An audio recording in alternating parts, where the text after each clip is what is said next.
So today I want to talk about starting a tropical garden and what were like the first 5 plants that I bought within my garden. So without further ado, let's get into the video. So number one on my list is the MUSA BAJOO, which is this green banana just behind me. So this was my very first one that I purchased, and I absolutely love it. It still remains one of my favourites. I'll give you a little bit of information about each plant as I go through, and then I'll sum it up at the end. So number 1, MUSA BAJOO. So like a lot of tropical plants here in the UK, they're not frost hardy, although the green banana is one of probably the hardiest ones going. So if this was planted into the ground after maybe a couple of seasons, so this is brand new this year, so next year I was to plant it in, then I could leave it out. Okay, so you do need to wrap it up over the winter. However, if you want to take a risk on it, you could plant it into the ground, mulch it over, and it will actually come back from the base again. It'll throw up loads of pups, but obviously you're going to lose that brilliant large growth. So what you do is you cut all the leaves off, you wrap it up in fleece, and you basically, that's how you leave it for the winter. So that's number 1, that's my MUSA BAJOO. So sticking with the banana theme, this is number 2, my red banana. Now this is ENSETE morellii, an absolute favourite of mine.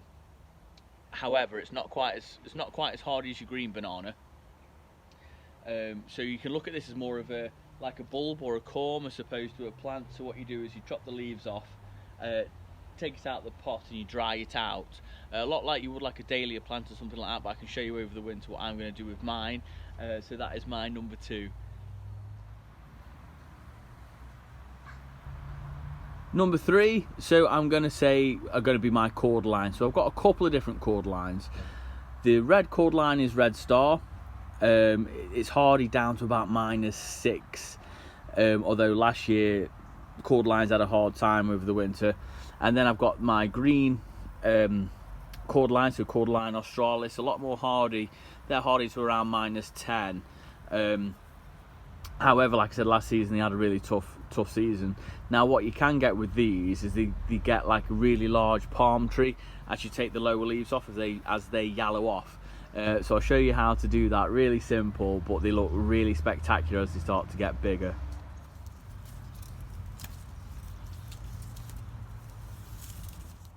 So my 4th plant is actually this Fatsia japonica. So I had one last year, and it was sort of a similar size, and I left it out after a bit of a bad knee injury that I had, and it completely destroyed the crown, and I thought, oh, that's it, it's done. So what I mean by the crown is that's just like the very top of the plant. I don't know if you can see them just there, but it actually bounced back really well. So they are frost hardy, however they do like a sheltered spot in the garden. So they're probably hardy down to about -10.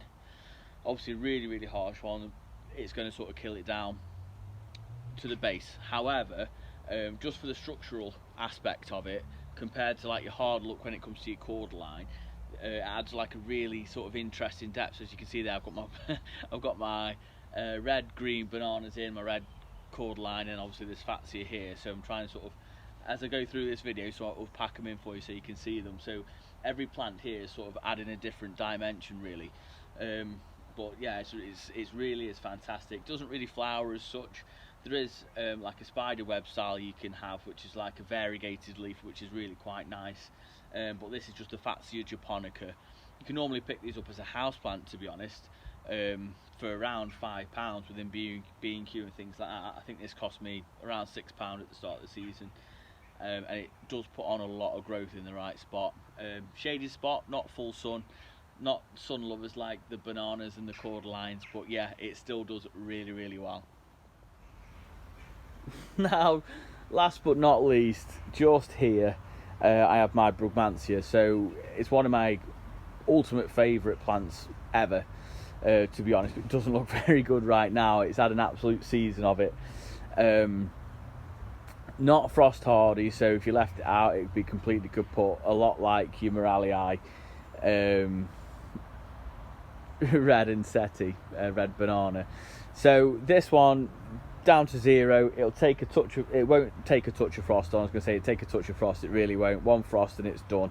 So that really has to go in. A couple of things you can do with them: cut them as high or low as you want. So if you want them to grow back from the base, cut them to the base. Okay, take some cuttings from them, just drop them straight into water. Or you can, if you want to keep all the growth from the year before, then chop it as high as you want, as long as you've got space for it. The only recommendation would be to strip all of the leaves off. So, and what I mean by that is just take every single leaf off. Take your time, cut the top growth off and take every leaf off, because it just encourages like green fly, white fly and things like that into your conservatory or polytunnel or greenhouse, whatever it is that you've got. They are a bit of hallucinogenic though, so I don't recommend that you're eating it. Not edible, none of that sort of good stuff. But an absolutely beautiful plant. What I will do is I'll show you some pictures of mine when it was in bloom, and then it gets a good idea of what it's going to be like.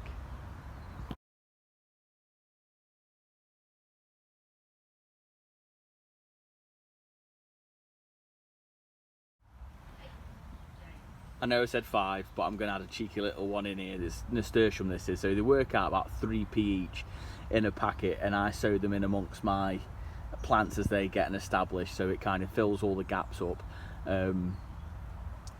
They spread absolutely fantastically, and they do have like a really good architectural leaf on it. Also edible flowers if anyone's interested. So yeah, so that's a really good sort of filler gap. Now I'm going to talk money very quickly, with money being tight at the minute, but I'll just talk you through how much these are going to set you back. So you're probably not going to believe me, however, this was less than £50. So my bananas were off the internet, £10 each, there or thereabouts. This was around £6 from the garden centre small.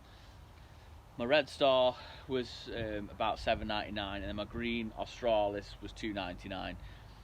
Reason being is, bought them all small. Okay, so I bought them small last season for the most part. My red, green banana, these were this year's. Actually this was this year's as well, so that's done really well. But my australis and my red star CORDYLINE were both sort of last year's, and they were about £2.99, something like that. So I'm a strong believer in sort of investing your time and money into the plant and not buying big. So all this is less than £50, and I actually got my Brugmansia off Facebook Marketplace, which was absolutely fantastic. So less than 50 quid. And there we have it. So that's my top 5 tropical plants for less than 50 quid. So I mean, we can't go wrong with them, can we? There we go guys, hope you enjoyed it. So until next time, I'll see you in the garden.